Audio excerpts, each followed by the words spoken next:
Saudara-saudariku yang terkasih dalam Kristus, selamat bertemu kembali dalam kutipan Injil dan renungan harian pada hari ini.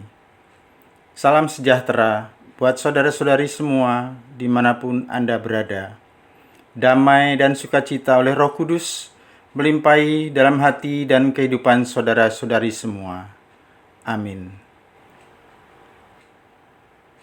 Marilah berdoa. Dalam nama Bapa dan Putra dan Roh Kudus. Amin. Malam telah berlalu, hari yang baru sudah mulai. Berkat kebaikan-Mu ya Bapa, kami boleh menikmati hari yang baru ini. Tubuh kami merasa sehat walafiat, jiwa kami merasa penuh semangat. Berkatilah kami pada hari ini, berkatilah dan dampingilah juga ya Allah, orang yang tak dapat bangun karena sakit, atau yang bangun tanpa semangat karena jiwanya tertekan oleh kesedihan atau keputusasaan. Hadirlah semua orang yang tubuhnya lemah dan jiwanya merana. Sudilah mengilhamkan pikiran-pikiran yang baik kepada semua putra-putrimu, demi Kristus Tuhan dan pengantara kami. Amin. Bacaan pertama dikutip dari Kitab Yeremia bab 1 ayat 17 sampai ayat 19. Sekali peristiwa Tuhan berkata kepadaku, Yeremia, baiklah engkau bersiap. Bangkitkanlah dan sampaikanlah kepada umatku segala yang kuperintahkan kepadamu. Janganlah gentar terhadap mereka, supaya jangan aku menggentarkan engkau di depan mereka. Mengenai aku, sungguh pada hari ini aku membuat engkau menjadi kota yang berkubu, menjadi tiang besi dan menjadi tembok tembaga melawan seluruh negeri ini, menentang raja-raja Yehuda dan pemuka-pemukanya, menentang para imam dan rakyat dan negeri lain. Mereka akan memerangi engkau, tetapi tidak akan mengalahkan engkau, sebab aku menyertai engkau untuk melepaskan engkau. Demikianlah firman Tuhan. Demikianlah sabda Tuhan. Syukur kepada Allah. Mazmur tanggapan. Mulutku akan menceritakan keadilan-Mu. Refrain. Mulutku akan menceritakan keadilan-Mu. Padamu ya Tuhan aku berlindung, jangan sekali-kali aku mendapat malu. Lepaskanlah dan luputkanlah aku oleh karena keadilan-Mu. Sendengkanlah telingamu kepadaku dan selamatkanlah aku. Refrain.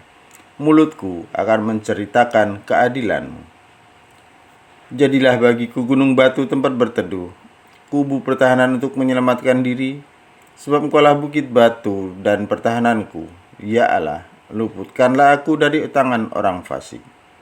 Refrain. Mulutku akan menceritakan keadilan-Mu. Sebab Engkaulah harapanku ya Tuhan, Engkaulah kepercayaanku sejak masa muda. Ya Allah, kepadamulah aku bertopang mulai dari kandungan. Engkaulah yang telah mengeluarkan aku dari perut ibuku. Refrain. Mulutku akan menceritakan keadilan-Mu. Mulutku akan menceritakan keadilan-Mu dan sepanjang hari mengisahkan keselamatan yang datang dari-Mu, sebab aku tidak dapat menghitungnya. Ya Allah, Engkau telah mengajar aku sejak kecilku, dan sampai sekarang aku memberitakan perbuatan-Mu yang ajaib. Refrain. Mulutku akan menceritakan keadilan-Mu. Haleluya, haleluya. Berbahagialah orang yang dianiaya demi kebenaran, karena merekalah yang mempunyai kerajaan surga. Haleluya, haleluya. Semoga Tuhan beserta kita sekarang dan selama-lamanya. Inilah Injil suci menurut Markus bab 6 ayat 17 sampai ayat 29. Dimuliakanlah Tuhan. Sekali peristiwa, Herodes menyuruh orang menangkap Yohanes dan membelenggunya di dalam penjara berhubung dengan peristiwa Herodias, yakni karena Herodes telah memperistri Herodias, istri Filipus saudaranya. Yohanes pernah menegur Herodes, "Tidak halal engkau mengambil istri saudaramu." Karena kata-kata itu, Herodias menaruh dendam kepada Yohanes dan bermaksud membunuh dia. Tetapi tidak dapat, sebab Herodes segan terhadap Yohanes. Karena ia tahu bahwa Yohanes adalah orang yang benar dan suci, jadi ia melindunginya. Tetapi setiap kali mendengarkan Yohanes, hati Herodes selalu terombang-ambing. Namun ia merasa senang juga mendengarkan dia.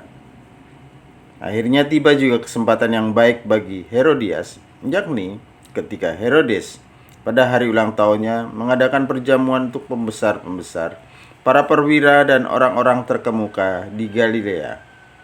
Pada waktu itu, putri Herodias tampil selalu menari, dan ia menyukai hati Herodes serta tamu-tamunya. Maka Raja Herodes berkata kepada gadis itu, "Mintalah daripada aku apa saja yang kau ingini, maka akan kuberikan kepadamu." Lalu Herodes bersumpah kepadanya, "Apa saja yang kau minta akan kuberikan kepadamu, sekalipun itu setengah dari kerajaanku." Anak itu pergi dan menanyakan kepada ibunya, "Apa yang harus kuminta?" Jawab ibunya, "Kepala Yohanes Pembaptis." Maka cepat-cepat ia pergi kepada raja dan meminta, "Aku mau supaya sekarang juga engkau memberikan kepadaku kepala Yohanes Pembaptis dalam sebuah talam." Maka sangat sedihlah hati raja. Tetapi karena sumpahnya dan karena tamu-tamunya, ia tidak mau menolaknya. Raja segera menyuruh orang-orang pengawal dengan perintah supaya mengambil kepala Yohanes. Orang itu pergi dan memenggal kepala Yohanes di penjara. Ia membawa kepala itu di sebuah talam dan memberikannya kepada gadis itu. Dan gadis itu memberikannya kepala kepada ibunya. Ketika murid-murid Yohanes mendengar hal itu, mereka datang dan mengambil mayatnya, lalu membaringkannya dalam kubur.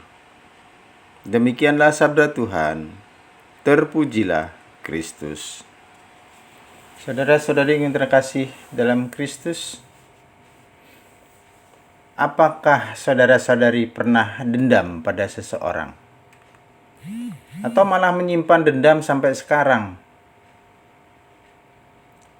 Menurut kesaksian umat yang sering mendampingi orang yang sedang dalam sakratul maut, orang yang masih menyimpan dendam dalam hidupnya tidak bisa meninggal dengan tenang. Ia mengalami kesulitan untuk meninggal dunia ketika bisa memaafkan, ia akhirnya meninggal dunia dengan tenang. Wajahnya bercahaya dan tampak damai.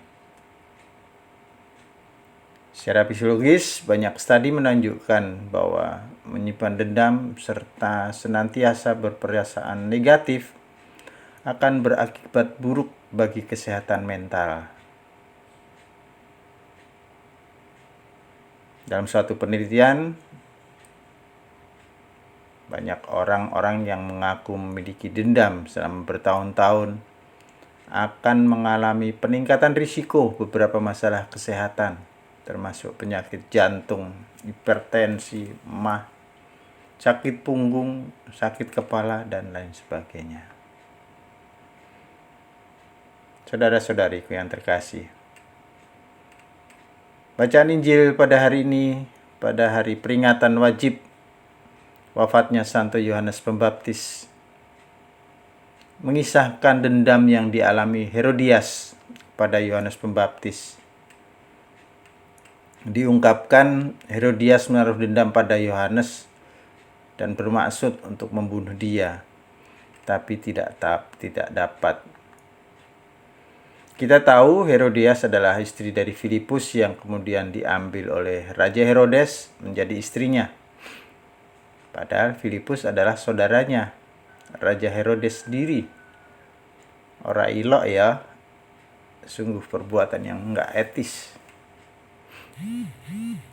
Atas tindakan yang tak etis itu, Yohanes pernah mengkritik keras di hadapan umum. Akibatnya Yohanes ditangkap, dipenjara. Dendam Herodias pada Yohanes memuncak dengan kematian Yohanes yang dipenggal kepalanya saat sang raja mengadakan pesta.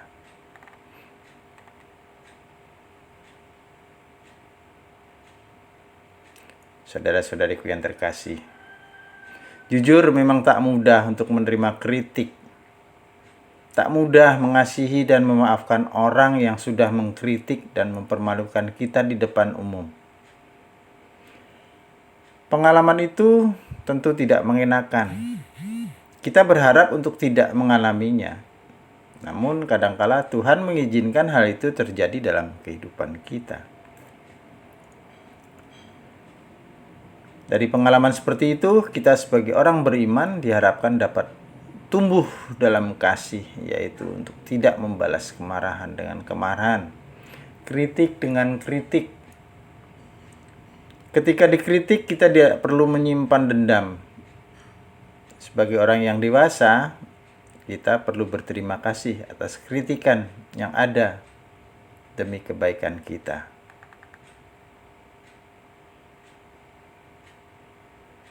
Saudara-saudariku yang terkasih, banyak orang dipecat di tempat kerjanya juga karena mengkritik keputusan bosnya yang dianggap tak adil dan tak manusiawi. Banyak orang dibenci oleh teman-temannya di sekolah atau di kampus karena berani berkata benar dan tidak ikut-ikutan mencontek. Banyak pejabat pemerintah yang dikecam oleh koleganya karena nekat mempertahankan kebenaran. Dan masih banyak kenyataan lain yang bisa kita sebutkan untuk menunjukkan bahwa berjuang untuk menyatakan apa yang benar itu ternyata tidak selalu mudah.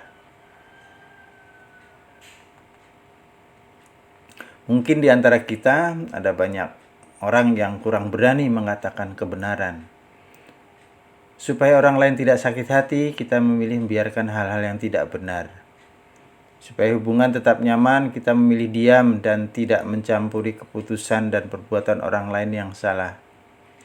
Bahkan ada yang memegang prinsip, lebih baik berbohong atau diam daripada mengatakan kebenaran, tapi akhirnya malah dibenci. Karena itu, kita akan terkesan orang baik karena tidak banyak mengkritik dan menasihati. Menjadi seorang pengikut Yesus mestinya berani berkata benar. Dikucilkan, diremehkan, dan diacuhkan di kalangan masyarakat atau tempat kita kerja adalah risiko seorang yang berjuang demi mewartakan kebenaran. Barangkali lebih baik kita mempunyai sedikit teman, tapi mengatakan kebenaran daripada kita mempunyai banyak teman, tapi mengatakan kebohongan dan mendiamkan kebenaran. Jangan pernah takut mengatakan kebenaran dimanapun kita berada. Bukankah Tuhan sudah berfirman, mereka akan memerangi engkau, tetapi tidak akan mengalahkan engkau, sebab aku menyertai engkau untuk melepaskan engkau. Tetap semangat, selamat berkarya, sehat dan bahagia selalu. Berkah dalam Tuhan memberkati. Amin. Kemuliaan kepada Bapa dan Putra dan Roh Kudus, seperti pada permulaan, sekarang, selalu, dan sepanjang segala abad. Amin. Dalam nama Bapa dan Putra dan Roh Kudus. Amin.